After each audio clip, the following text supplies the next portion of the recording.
Okay, so it's really the largest shift in population that our country has seen from one designation to another. So, you know, if you think about that, in the next 20 years, you know, we could potentially have almost 100 million Americans on Medicare.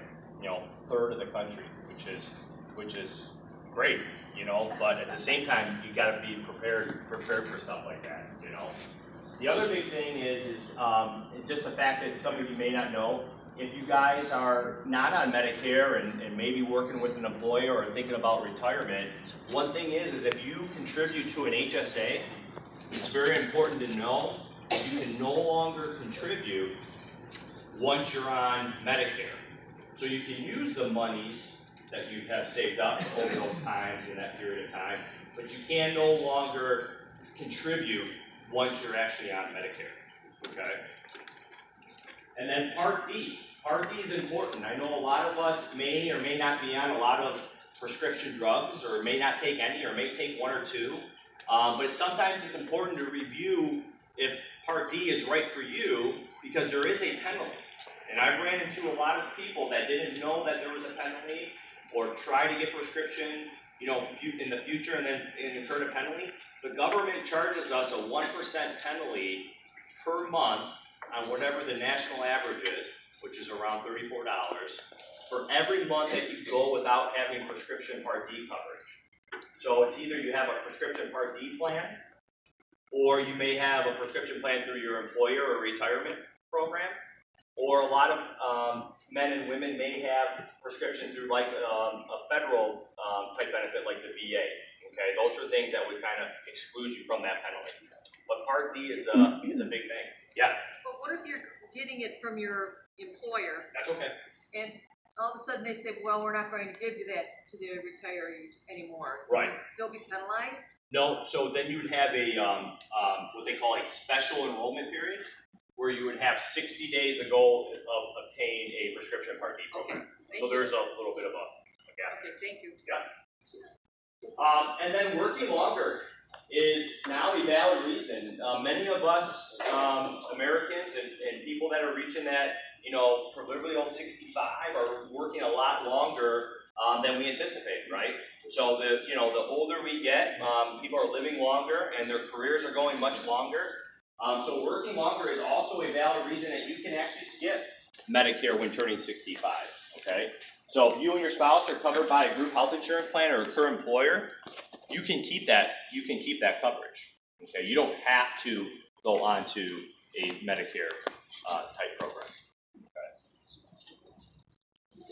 Medicare doesn't cover everything, right? So we're going to go over the different parts of Medicare, but it's important to know that there are gaps in coverage and that Medicare is not a 100% covered type program, okay? So it may not be right for everybody just to have original Medicare, okay? And Medicare itself is only valid in the US. So if you have just original Medicare, it's something that only works in the US. It's not something that actually travels with you. And that's why some people will get alternative plans to help them. So if you're traveling to Europe or Canada or Mexico, original Medicare is actually a US based program and plan. And then although most people that enroll in Part B in 2017 are actually paying a premium, and that premium that comes out of your Social Security check or is billed to you if you're not on Social Security, the standard premium in 2017 changed to $134. So some people may pay a little bit less, and some people may pay a little bit more if their income is higher, but the standard premium is $134. So that's the amount that is taken from Social Security when you go on to original Medicare. Okay, so there is a cost for Part B. Part A, and we'll talk about it, is free if you work for 10 calendar quarters here in the U.S. And then it's important to know, right? So we have to know what our options are, and we have to review our options because things change. So hopefully it's some of the things that I kind of bring up to you guys today will give you some of the knowledge to kind of maybe review what you have at home, or maybe be able to look at what you may need in the future. and hopefully we can touch on some of those things, and we'll stick around after as well to answer some questions and socialize here for a little bit too as well. So we'll be here a little bit a while, and my brother Dan is right over here. He'll be helping me out. We have information and brochures over here. We have some pens. We have some candy. Okay, so feel free to, if I'm talking and you guys want to go grab something, feel free. It's not going to affect me up here. Okay. So number one, what is Medicare? Right? Medicare is a federal program. Okay. It was introduced back in 1965. Okay, so it hasn't been around that long if you take a look at the entire, obviously, United States. Okay, and it's typically available to people that are 65 and older. If you've been on disability for a period of 2 years, you become entitled to Medicare. And then if you also have end-stage renal disease, you'll automatically qualify for Medicare. So when someone's on Medicare, it doesn't necessarily mean that they're 65 years old. I've ran into people on Medicare that are 18 years old, that are 22 years old, that are 34 years old. Okay, so Medicare is not just for seniors. Okay, it's for anybody that qualifies for that type of program. Yep. Why this renal disease? Well, end-stage renal disease is just, it's a federal mandate. That's kind of what they designate. Okay, but I mean for nothing else except that. Or disabilities. So someone who's maybe disabled through like an illness and or accident. If you in Michigan, if you've been on permanent disability for 2 years or more, you're eligible for Medicare for 24 consecutive months. So some people will run into that too as well. Yep, good question.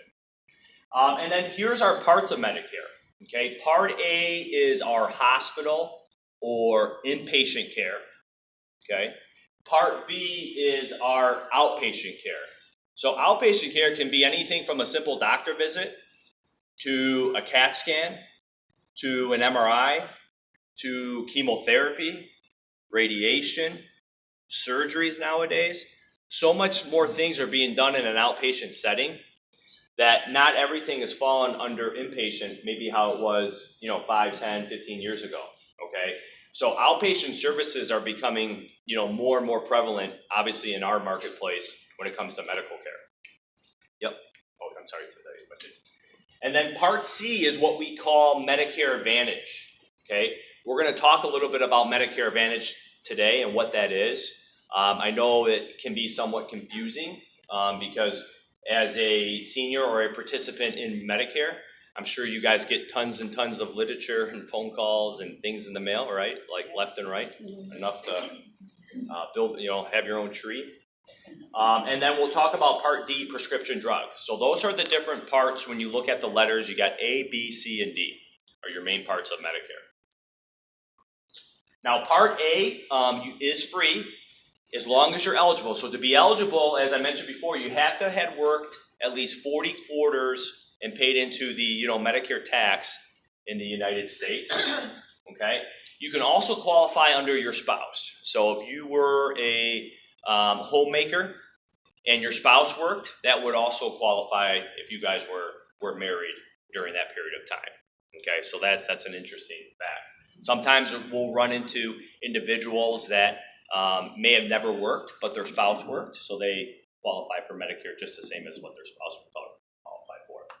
But Part A, kind of in a nutshell, has a deductible, which is $1,340. And a lot of people don't know is that it's per benefit period. So it's not a calendar year deductible. It's not a yearly deductible. It's a per benefit deductible. So when you've been released from the hospital for 60 days or more, you could be charged another deductible in that same year on just original Part A. Okay, so that's what that means when you see that per benefit period and not calendar year. And it also covers skilled nursing, but only for the first 100 days, right? So that's one of the big concerns in the US is what happens after those 100 days. And that's where people get into those programs that you've all probably heard of called long-term care. Long-term care are the type of programs that will help cover after the 100 days. Long-term care is not a covered benefit under original Medicare, okay? And then